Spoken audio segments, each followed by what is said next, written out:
Үйіміздің түбіндегі мамамыздың мамасы. Сәлем бердік.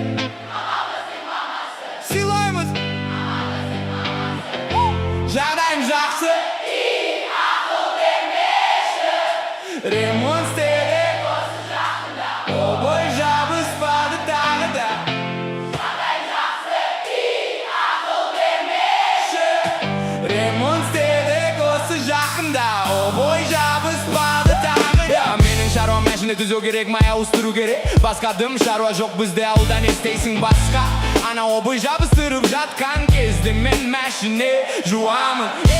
Жаңбыр жауып кетпесе екен деймін, шынын айтайын. Айналамда ит мысық күшік бәрі бар бізде. Ана обой жабыстыра алмай жүргеніне неше күн болды осыған уже. Үмітіңді үзбе, жабыстырып көр тағы енді, мүмкін соңғы рет жабысқан кезде. Жабысаң шығар енді, мен мәшіне жөндеп жатырмын әлі астында. Мынау қашан жабыстырады екен, әбет болды ма тағы да. Мынау жабыспады, мәшіне түзеу керек походу. Жаңбыр жауайын деп тұр,